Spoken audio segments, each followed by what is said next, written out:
Soral, il divise moins que ces gens-là. Il divise moins qu'un Pascal Pro. Moi, j'ai plus peur d'un Pascal Pro que d'un Soral.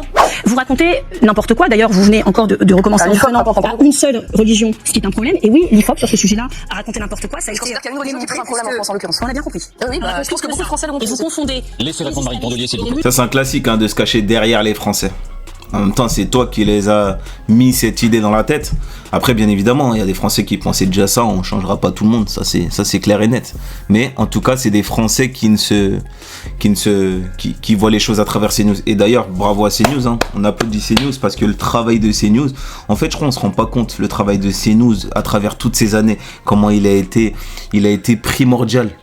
Si Marion Maréchal devient présidente, il a été primordial. Le travail de CNews et le travail de Cyril Hanouna, ils ont été primordiaux, mais on se rend même pas compte à quel point. Ils ont tellement fait de la boucle. Finalement, le message, il finit par passer. On a beau considérer que c'est grotesque les propos et tout, mais il y a des Français dans lesquels ça rentre bien au milieu du cerveau et ça devient une vérité absolue. Surtout avec surtout avec la non-contradiction qui subsiste chez CNews. Et d'ailleurs, en vrai, c'est ça. Tu veux faire passer une idée, tu mets un présentateur qui va donner son avis, comme au bistrot, et autour de lui, tu mets que des gens qui sont d'accord avec lui. Et t'attends 5 ans. T'attends 5 ans, tu fais mijoter islam, kebab, ramadan, voile, immigration, insécurité, nanani. Voilà, les sondages, extrême droite qui monte. Et le tour est joué. Donc là, on va avoir le résultat. Là, les trucs, ils sont encore au four. C'est encore en train de mijoter au four. Faut attendre. 2027, on va voir c'est quoi le résultat. Mais ce sera complètement grâce à eux. Ce sera grâce à eux. Aujourd'hui, actuellement, là, on a passé un cap. Le discours, il s'est transmis dans les médias tels que France Info. Un peu de BFM TV, des fois. LCI des fois aussi, ça passe crème. Zemmour il a la carte. Pendant ce temps-là on continue de... les gars, vous allez me prendre pour un fou. La tête d'homme que Soral, Alain Soral, je vous jure, est vraiment premier degré. Soral est moins diviseur que ces gens-là. Mais c'est une dinguerie, là c'est une dinguerie ce que je dis. Mais c'est grave vrai en fait. Soral comment vous dire ça? Je sais pas. Soral, il divise moins que ces gens-là. Il divise moins qu'un Pascal Pro. Moi, j'ai plus peur d'un Pascal Pro que d'un Soral. Parce que Soral, il a compris qu'avec les musulmans, comment il faut se comporter. Bien évidemment, Soral, il a les mots qui sont les siens. Mais avec une population telle que les musulmans, il a compris comment il faut se comporter. C'est en mode... en fait, il faut juste le respect entre les deux. Et par contre, bien évidemment que Soral, il va voir sa position en mode... Par contre, tu me manques pas de respect. Tu nous manques pas de respect à nous, les Blancs, les Français de souche. Tu nous manques pas de respect. Ça va jamais arriver. Autodéfense. Mais il est pas en mode stigmatisation de la population musulmane. Il est pas dans ça. C'est pour ça que je dis, eux, ils sont plus diviseurs. Ce sont plus des agents de la division que Soral. C'est une dinguerie. Musulmans, et à chaque fois que vous faites ça, vous mettez les musulmans de ce pays encore plus en difficulté, vous les stigmatisez, vous les pointez du doigt, et je veux que vous compreniez ce que ça veut dire aujourd'hui les musulmans dans ce pays quand vous avez des... Comme vous savez, et à chaque fois que les musulmans se sentent...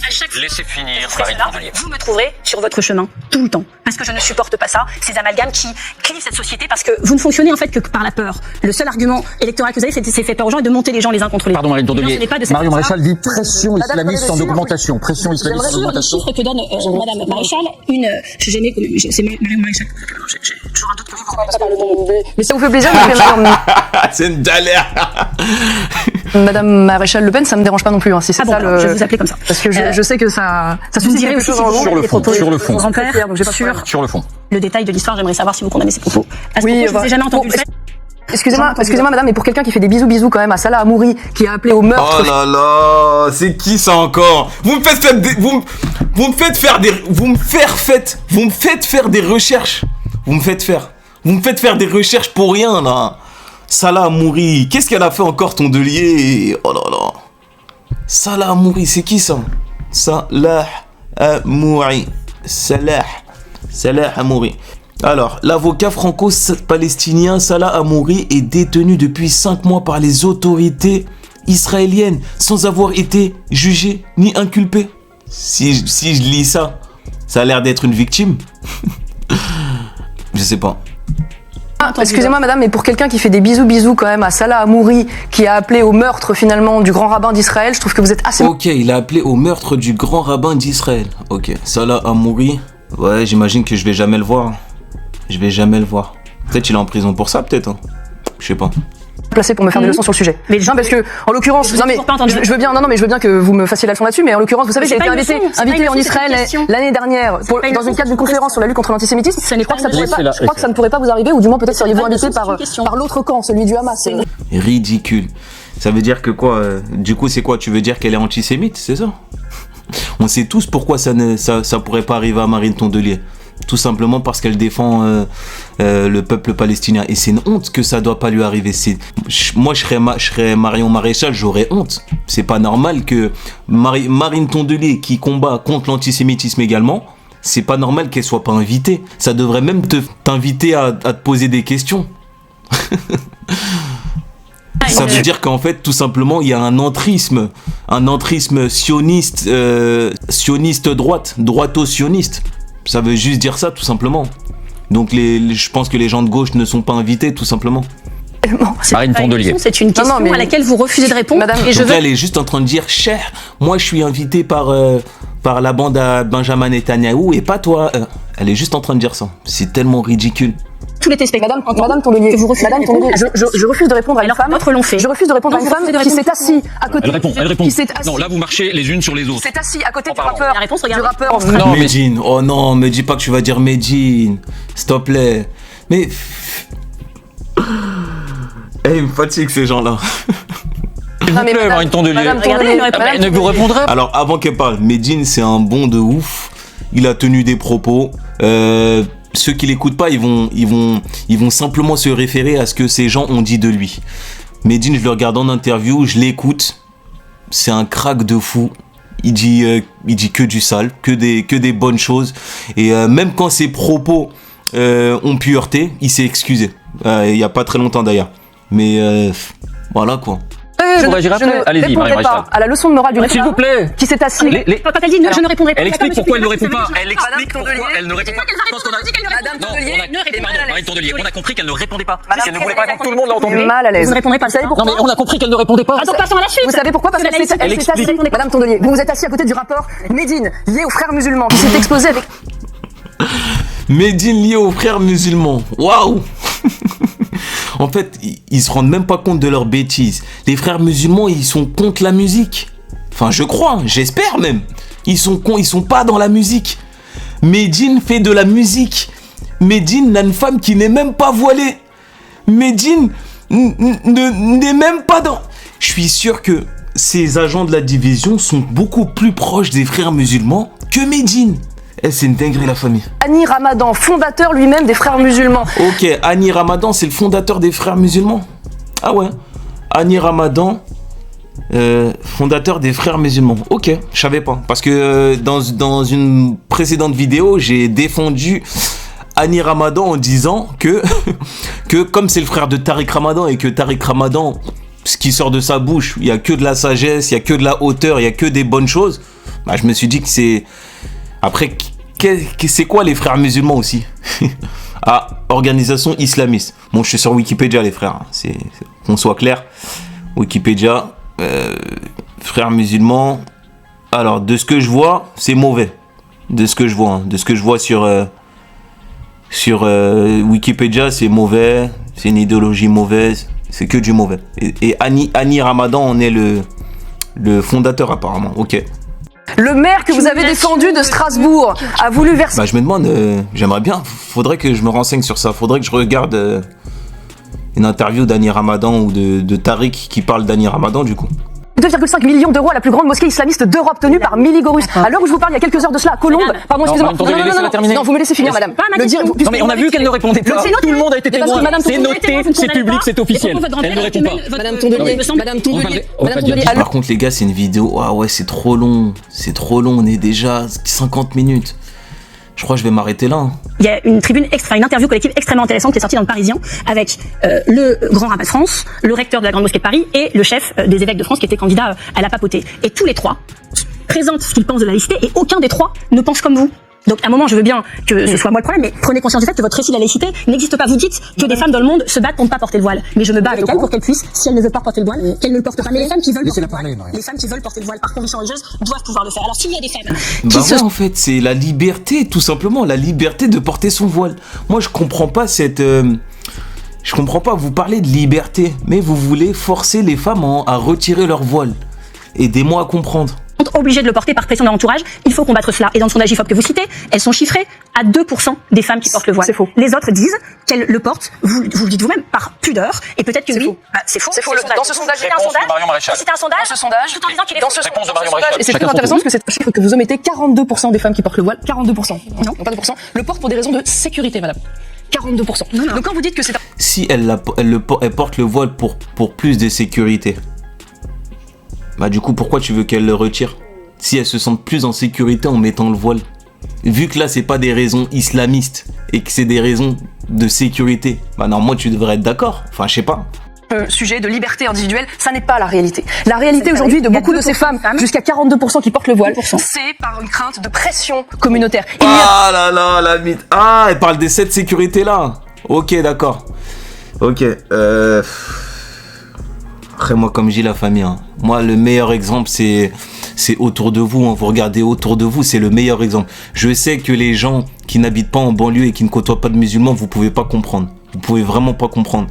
Moi, je tâche d'être objectif dans toutes mes vidéos. Je vais pas défendre un camp. Je vais même pas défendre les musulmans. Je suis pas dans ça. Je parle de ce que je vois, en fait. Et ce que je vois autour de moi, dans le 9-3, bah, dans mon 9-3, en tout cas, il n'y a pas de filles voilées de force. Il n'y a pas de femmes voilées de force. Je le répète, je l'ai déjà répété. J'ai une fratrie de 3 sœurs. Petite sœur, pas voilée. Moyenne sœur, voilée. Et grande sœur, pas voilée. Chacun fait ce qu'il veut.